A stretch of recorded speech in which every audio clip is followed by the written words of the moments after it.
"Grandma, they're planning to put you in a home and take everything." My 16-year-old granddaughter Emma's whispered words at Sunday dinner shattered my world. Around the table sat my son Robert and daughter-in-law Patricia, smiling as they discussed my future care needs. They had no idea I'd already changed my will that morning. My name is Eleanor Whitmore. I am 73 years old, and until 3 hours ago, I believed my family loved me for who I was, not what I owned.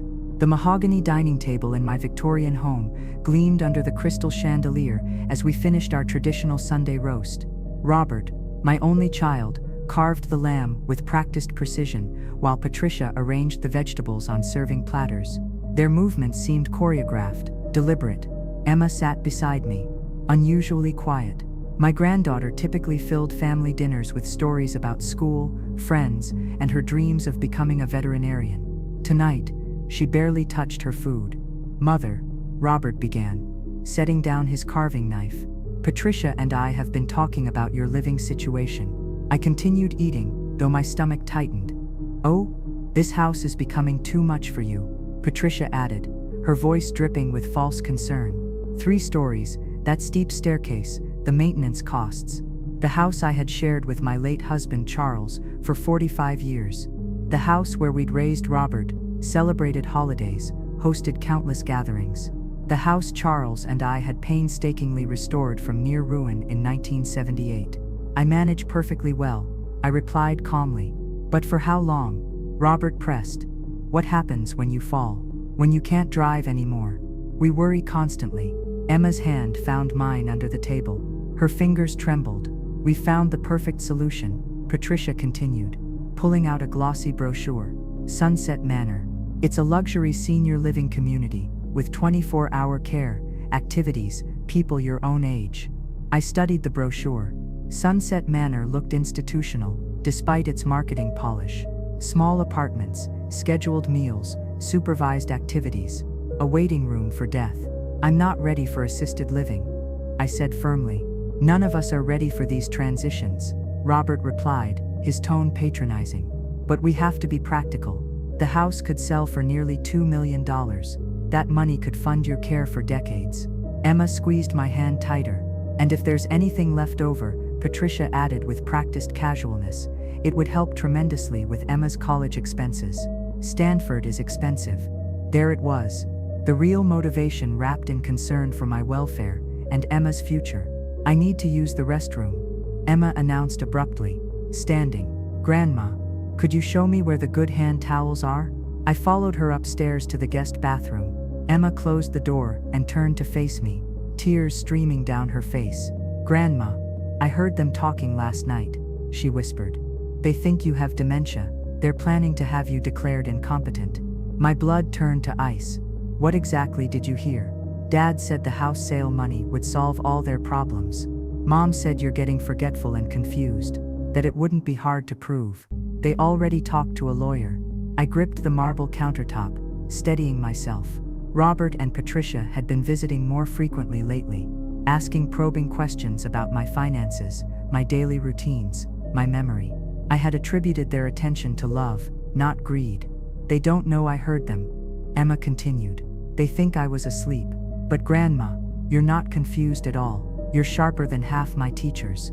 I pulled Emma into a fierce hug. "Thank you for telling me, sweetheart."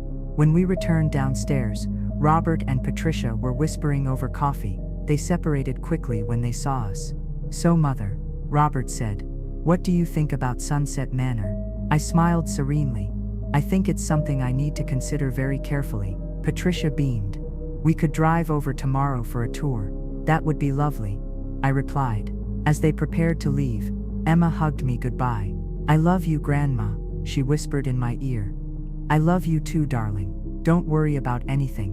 After their car disappeared down the tree-lined street, I sat alone in my living room, surrounded by 45 years of memories. Charles's leather reading chair, the Persian rug we bought on our honeymoon in Istanbul, the family photos chronicling decades of birthdays, holidays, and milestones. Robert and Patricia wanted to reduce all of this to a dollar amount. But they had made one crucial mistake. They had underestimated me. Monday morning found me in downtown Hartford, at the law offices of Morrison, Sullivan and Associates. Margaret Morrison had handled Charles's estate 5 years ago and had remained a trusted advisor. "Eleanor," she said, rising from behind her desk with genuine warmth. "What brings you here today?" I explained Emma's revelation, watching Margaret's expression shift from surprise to carefully controlled anger. "A competency challenge," she said slowly. "That's a serious accusation. Do you have any evidence they're planning this?" "Only what Emma overheard. But Margaret, I need to know exactly where I stand legally." For the next hour, Margaret outlined the harsh realities. Adult children could petition for guardianship if they could demonstrate their parent was unable to manage personal or financial affairs. The process could be lengthy, expensive, and humiliating. However, Margaret continued, "There are preventive measures we can take. Your current will leaves everything to Robert, correct?" I nodded. It had seemed natural at the time. Parents leave everything to their children. We need to change that immediately. Today, before any legal challenges begin, I spent the afternoon in Margaret's office, restructuring my entire estate, the house, my investment portfolio, my savings accounts. Everything would now go into a trust with Emma as the primary beneficiary. Robert and Patricia would receive a modest inheritance, but only if they didn't contest the will or attempt to have me declared incompetent. If they challenge your competency, Margaret explained, they forfeit everything. The trust includes a clause requiring annual mental competency evaluations by an independent physician. As long as you pass those evaluations, you maintain complete control. The irony was delicious. Their greed would cost them the fortune they were trying to steal. Tuesday evening, I invited Emma for dinner under the pretense of needing help organizing old photographs. She arrived with her homework, spreading textbooks across the dining table where just 2 days earlier her parents had plotted against me. "How are things at home?" I asked carefully. Emma looked up from her calculus. "Weird. Mom and Dad keep asking me about your daily routine, whether you repeat yourself, if you seem confused." I told them you're fine, but they act like I don't understand the situation. "What situation?" "They keep saying you're declining, that we need to face reality before something terrible happens." I set down my teacup with deliberate control. "Emma, I need to tell you something important. Yesterday I changed my will." Her eyes widened. "Everything I own will go to you when I die, but not until you turn 25. Until then, it's managed by a trust. Your parents will receive $50,000 each, but only if they don't try to have me declared incompetent." Emma stared at me. "Grandma, you can't do that. They'll be furious. I'm protecting both of us," I explained. "If they succeed in having me declared incompetent, they would control my assets completely. This way, if they try, they lose everything. But what if they don't know about the will change? What if they go ahead with their plan?" I smiled. "Then they'll discover the consequences of their choices." Emma was quiet for a long moment. "What do you need me to do?"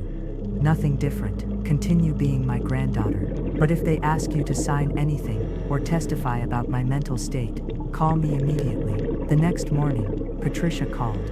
Her voice was bright, artificially cheerful. "Eleanor, I hope you've thought about our conversation Sunday. The Sunset Manor tour is this afternoon." "I've been thinking about it quite a lot," I replied truthfully. "Wonderful. Robert and I will pick you up at 2. Sunset Manor was exactly as depressing as the brochure suggested. Sterile hallways, the smell of disinfectant barely masking other odors, residents staring blankly at television screens. The apartment they showed me was smaller than my current bedroom. "Isn't it lovely?" Patricia gushed. "And look, there's a little kitchenette for making tea. I had a wine cellar in my basement, worth more than this entire apartment." The administrator, a thin woman named Mrs. Henderson, walked us through the amenities, scheduled meal times, supervised activities, visiting hours. "Of course, we'll need to discuss financial arrangements," she said, pulling out paperwork. "The entry fee is $100,000, with monthly fees of $8,000.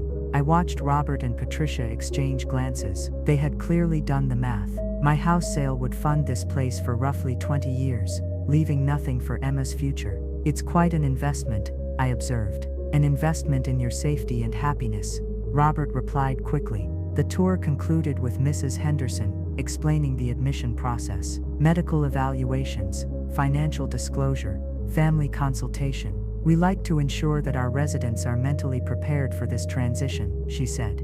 diplomatically. In the car afterward, Patricia was effusive. I think it's perfect for you, Eleanor. Much more suitable than rattling around in that big house. The staff seems very caring. I agreed. So you'll consider it seriously? Robert asked, hope evident in his voice. I'll give it very careful consideration. That evening, I called Margaret Morrison. How did it go? She asked. As expected, they're pushing hard for a quick decision. And the timeline? Soon. They mentioned wanting to get everything settled before winter. Eleanor, there's something you should know. I made some discreet inquiries about Robert's finances. He's in significant debt, credit cards, a second mortgage on his house, loans against his retirement account. My heart sank.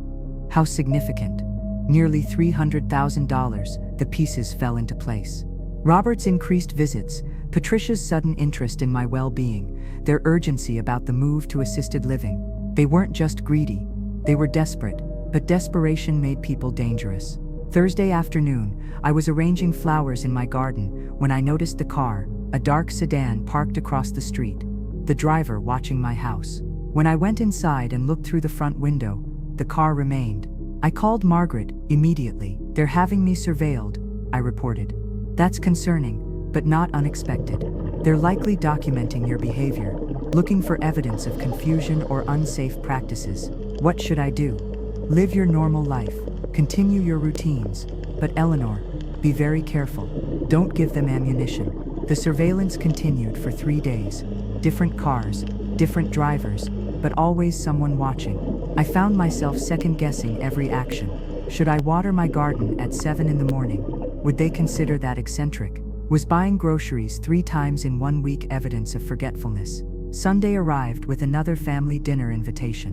Robert called that morning, his voice artificially cheerful. Mother, we'd love to have you over today. Patricia is making your favorite pot roast. I almost declined, but curiosity won. That sounds lovely. Their house, a sprawling suburban McMansion, had always felt cold to me, too perfect, too staged.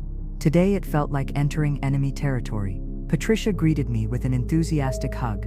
Eleanor, you look wonderful. How are you feeling? The question felt loaded. I'm feeling quite well, thank you. During dinner, they peppered me with seemingly innocent questions. Had I been sleeping well? Was I remembering to take my medications? Had I had any dizzy spells? Emma watched the interrogation with growing discomfort. Finally, she excused herself to study upstairs. Mother, Robert said once Emma was gone, we need to discuss something serious. Here it comes, I thought. Patricia and I have been talking to professionals about your situation. Medical professionals. I kept my expression neutral. What kind of professionals? A geriatrician, Patricia said. Dr. Morrison specializes in cognitive decline in elderly patients. I haven't seen any Dr. Morrison. That's because we consulted him based on our observations, Robert explained. He says the signs we've described, the confusion, the forgetfulness, the isolation, are concerning. What confusion? I asked sharply. What forgetfulness? They exchanged glances. Patricia pulled out a small notebook. Last month you called 3 times asking if Emma was coming to dinner. You'd already confirmed she was. I remembered those calls. I had been worried about Emma, who seemed stressed about college applications. I had called to offer encouragement, not because I'd forgotten her visit. You've been seen talking to yourself in the garden, Robert added. I often worked through problems aloud while gardening. Charles used to joke that I did my best thinking with my hands in dirt. You paid the electric bill twice last month. That was true. The online payment system had glitched, and I'd paid again when the first payment didn't appear immediately. They had been watching me for weeks, cataloging normal behaviors as evidence of decline. Morrison believes you should be evaluated immediately, Patricia continued, for your own safety.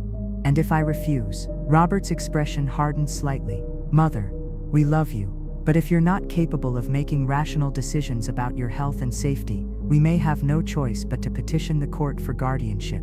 There it was, the threat delivered with loving concern. I see, I replied calmly. We've scheduled an appointment for tomorrow morning, Patricia said, just a simple evaluation to establish a baseline. The appointment I wouldn't attend, because I'd be filing a restraining order instead. That's very thoughtful of you both, I said. After dinner, Emma walked me to my car. Grandma, I heard everything. Are you okay? I'm perfectly fine, sweetheart. And don't worry. I have a plan. As I drove home, my phone rang through the car's speaker system. Robert's voice filled the vehicle. Mother, I forgot to mention. Dr. Morrison will need to review your medications. Could you bring all your prescription bottles tomorrow? Of course, I replied. And any financial documents you might have questions about. He likes to assess overall cognitive function. They wanted access to my medical and financial information. The evaluation was just the first step in their takeover plan. But Margaret Morrison had prepared for this too. Monday at 8 a.m. I wasn't sitting in Dr. Morrison's office. Instead, I was in courtroom 3B filing an emergency restraining order against Robert and Patricia Whitmore. Margaret had worked through the weekend, compiling evidence, bank records showing my financial competence, medical records from my physician confirming my excellent health, character references from friends, neighbors, and my longtime housekeeper, Maria. The judge, a stern woman in her 50s, reviewed the documents carefully. Mrs. Whitmore, these are serious allegations against your son and daughter-in-law. Yes, Your Honor. I believe they're attempting to have me declared incompetent to gain control of my assets, and you have evidence of this plan. Margaret presented the timeline. The sudden increase in visits, the surveillance, the medical appointments scheduled without my knowledge, the threats of forced guardianship. The respondents have created a pattern of intimidation, Margaret argued. Mrs. Whitmore is a competent adult being manipulated through false claims of cognitive decline. The judge granted a temporary restraining order. Robert and Patricia could not contact me directly, could not approach my home, and were prohibited from making any medical or legal decisions on my behalf.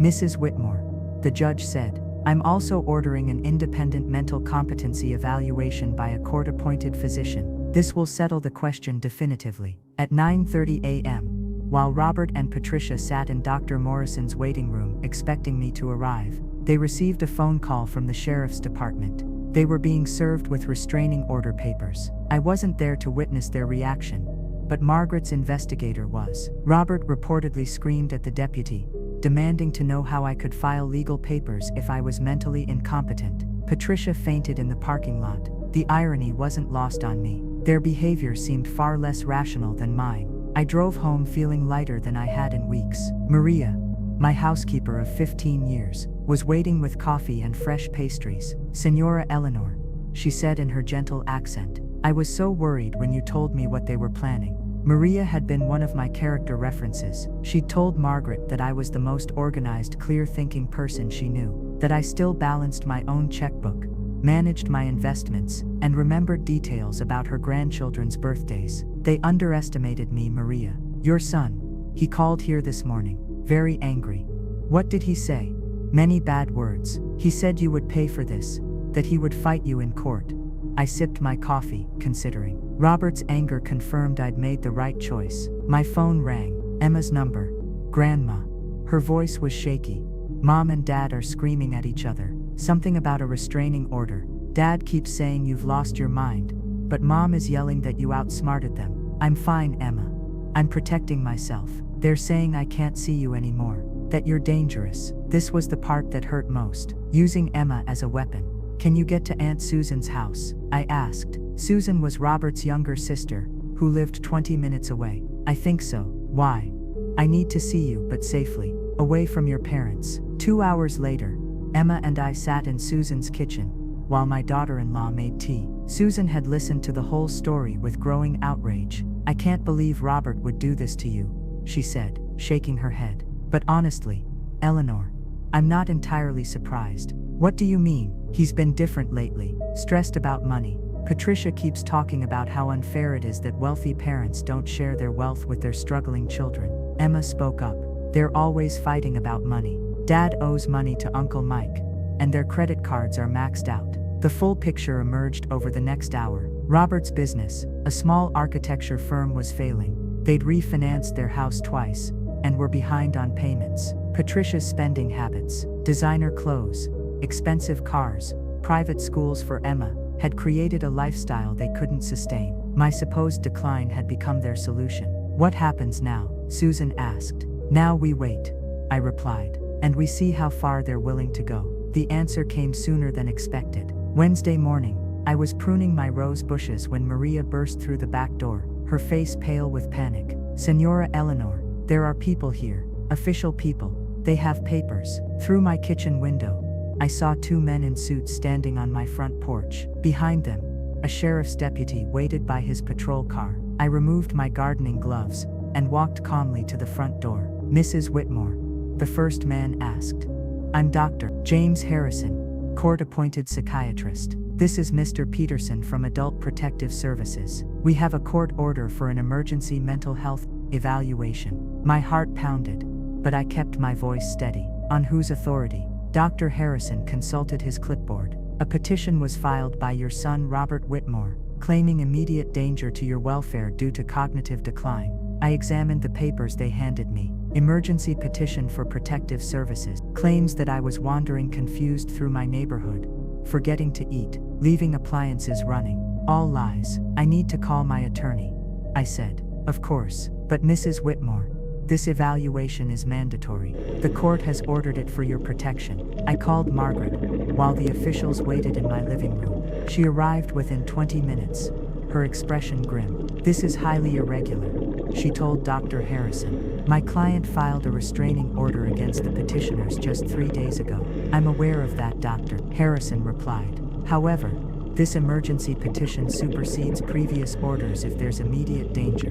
The evaluation took 2 hours. Dr. Harrison asked about current events, tested my memory, had me solve mathematical problems. I answered every question correctly, demonstrated perfect recall of recent events, and showed no signs of confusion or decline. "Mrs. Whitmore," he said finally, "I see no evidence of cognitive impairment. Your mental state appears entirely normal for your age." The Adult Protective Services representative looked uncomfortable. "The petitioners provided very specific claims that appear to be unfounded," Dr. Harrison replied curtly. After they left, Margaret and I sat in stunned silence. "They falsified evidence," Margaret said finally. "Robert and Patricia filed false claims with the court. Is that illegal?"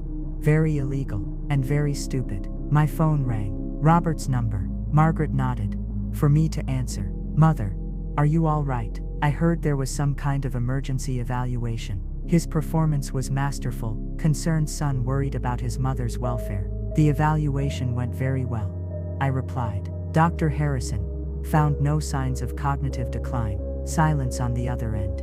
"That's wonderful news," Robert said finally, though his tone suggested otherwise. "Yes, it is." "Robert, I'm curious. Who exactly claimed I was wandering confused through the neighborhood?" Another pause. "We've had calls from neighbors. Mrs. Patterson across the street mentioned seeing you walking at odd hours." I looked out my window. Mrs. Patterson's house had been empty for 3 months while she recovered from hip surgery at her daughter's home in Florida. "Interesting," I said, "since Mrs. Patterson is still in Jacksonville." The call ended abruptly. "He's trapped," Margaret observed. "He filed false claims and now he's been caught lying about his sources. What happens next?" "I file a motion for sanctions against him and Patricia for filing a frivolous petition based on fabricated evidence. The court takes a very dim view of false emergency petitions." That afternoon, Emma called in tears. "Grandma, they know about the will change. Dad found out somehow, and they're both screaming." Mom threw a vase at the wall. My stomach clenched.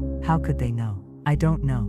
But Dad keeps yelling that you've lost your mind and he's going to prove it. He says he'll fight you with everything he has." The battle lines were drawn, but Robert had made another critical error. He was fighting someone who had nothing left to lose and everything to protect. Thursday evening brought an unexpected visitor. Emma arrived at my door with a large duffel bag and tears streaming down her face. "I can't stay there anymore," she said, collapsing into my arms. "They're planning something terrible." I led her to the living room, my heart breaking at her distress. "What happened, sweetheart?"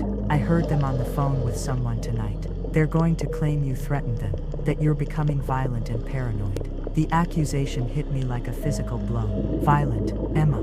I've never threatened anyone." "I know that, but they're making things up. They said you called Mom and screamed at her, but you've never even raised your voice that I've seen." I held Emma while she cried, my own anger building to dangerous levels. Using me for money was one thing. Destroying my reputation and traumatizing my granddaughter was unforgivable. "There's more," Emma whispered. They're meeting with lawyers tomorrow. Not just any lawyers. Lawyers who specialize in elder abuse cases. Elder abuse. They're going to claim you're being financially exploited by someone, that your will change proves you're being manipulated. The brilliance of their strategy was sickening.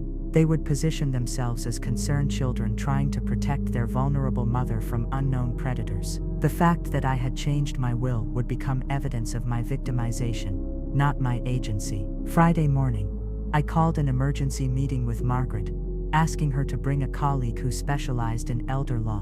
David Chen, Margaret's partner, listened to Emma's account with growing concern. This is sophisticated, he admitted. They're not just claiming incompetence anymore. They're suggesting someone is controlling you, which could invalidate any recent legal changes. Can they succeed? If they present a compelling case and you can't identify who's supposedly manipulating you, a judge might order a full investigation. During that investigation, your assets could be frozen and your decision-making authority suspended. I felt trapped. Every move I made to protect myself had been anticipated and countered. However, David continued, there's something they haven't considered. He pulled out a thick file. I've been investigating Robert and Patricia's finances. What I found is remarkable. The documents painted a picture of financial desperation far worse than Margaret had initially discovered. Robert's architecture firm was 3 months behind on rent. They'd defaulted on 2 business loans. Their house was scheduled for foreclosure proceedings.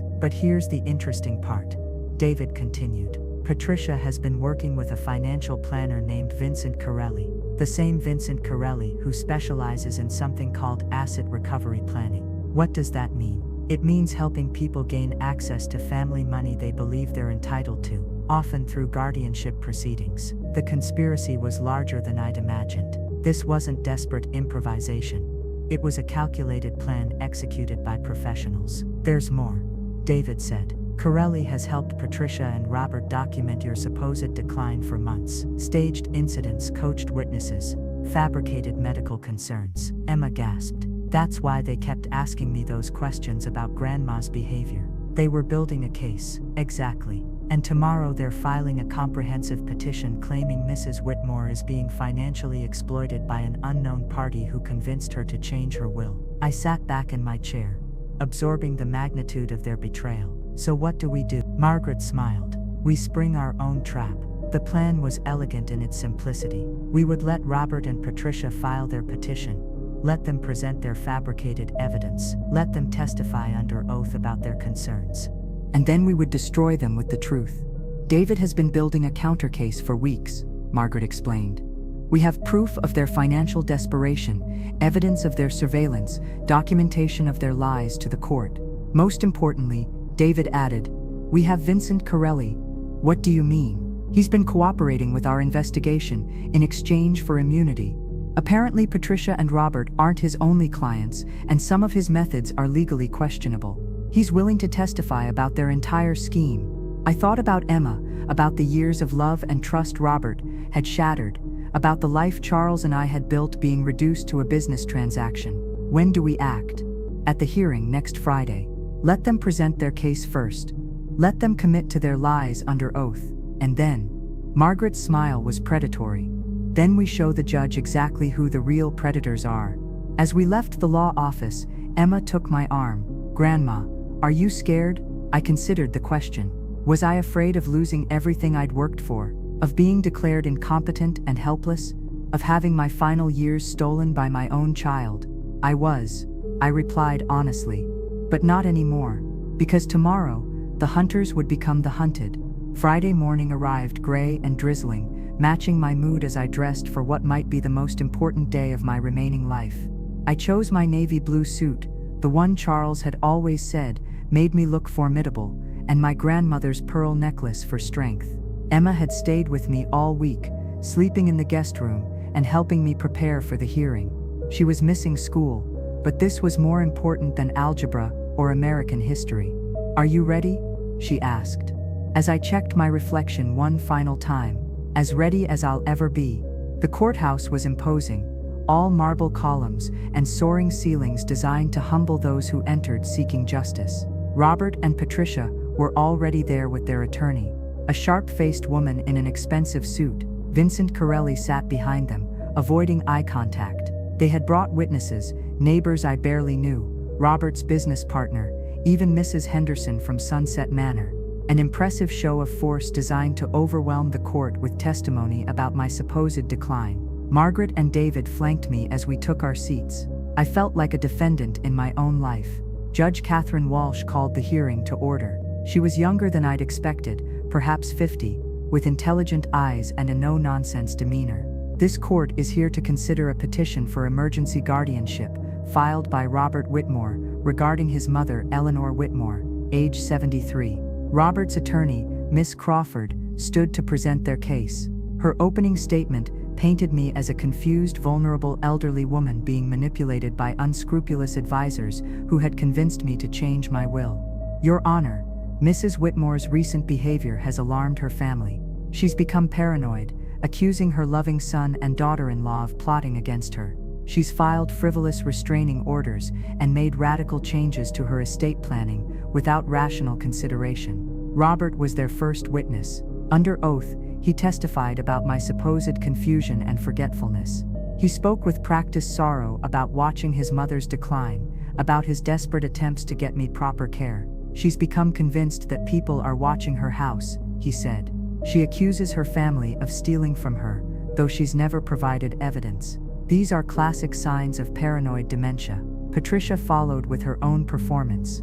She described my alleged phone calls asking the same questions repeatedly, my supposed confusion about dates and appointments, my withdrawal from social activities. She's always been such a social person, Patricia testified, dabbing her eyes with a tissue.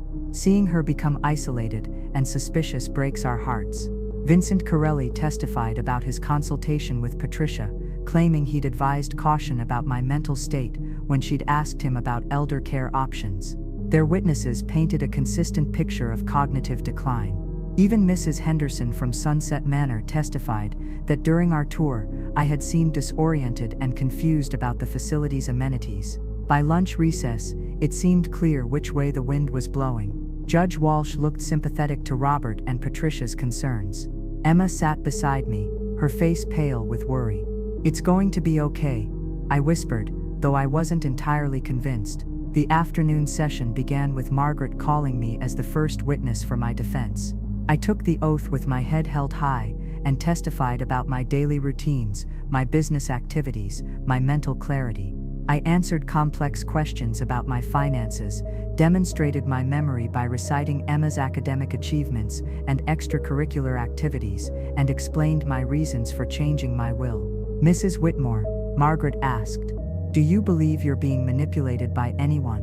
"No, I'm making my own decisions based on information my granddaughter provided about my son's intentions." Robert's attorney objected that Emma's testimony was hearsay, but Judge Walsh allowed it. Emma took the stand next, her voice strong despite her obvious nervousness. "My parents asked me to spy on my grandmother," she testified. "They wanted me to report if she seemed confused or forgetful, but she never was. She's always been the smartest person I know." "Did your parents discuss any plans regarding your grandmother's future?" Emma nodded. "They talked about selling her house and putting her in a care facility. They said the money would solve all their problems." Crawford tried to discredit Emma's testimony, suggesting she was too young to understand adult conversations. But Emma held firm, answering every question with clarity and composure. David called Susan to testify about Robert's financial problems and his requests for money over the past year. Susan reluctantly admitted that Robert had asked her for loans multiple times, always claiming temporary setbacks. Then Margaret called our surprise witness. "Your Honor, we call Mr. Vincent Corelli." The courtroom fell silent. Corelli walked to the witness stand with obvious reluctance, avoiding Robert and Patricia's shocked stares. Under oath, Corelli revealed everything. Patricia had hired him 6 months ago to develop a strategy for gaining control of my assets. They had created a false timeline of my supposed decline, coached potential witnesses, and planned the guardianship petition as the final step in their scheme. Miss Patricia Whitmore paid me $15,000 to help her family gain access to Mrs. Eleanor Whitmore's estate, he testified. We discussed various methods, including claims of incompetence and elder abuse by outside parties. Robert shot to his feet. That's a lie. Judge Walsh slammed her gavel.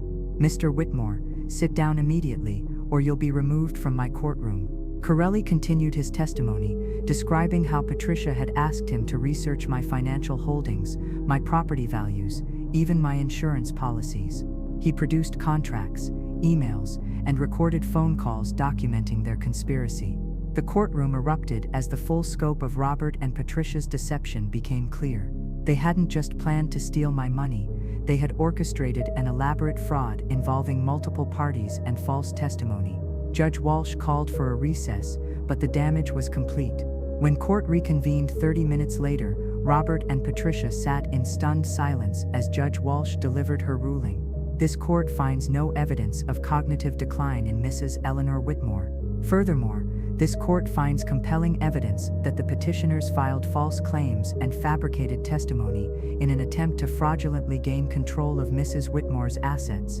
She turned her stern gaze to Robert and Patricia. Mr. and Mrs. Whitmore, your actions constitute attempted elder abuse and perjury. I am referring this matter to the district attorney for criminal investigation. Robert's face went ashen. Patricia gripped his arm, her knuckles white. Additionally, the restraining order against you is now permanent.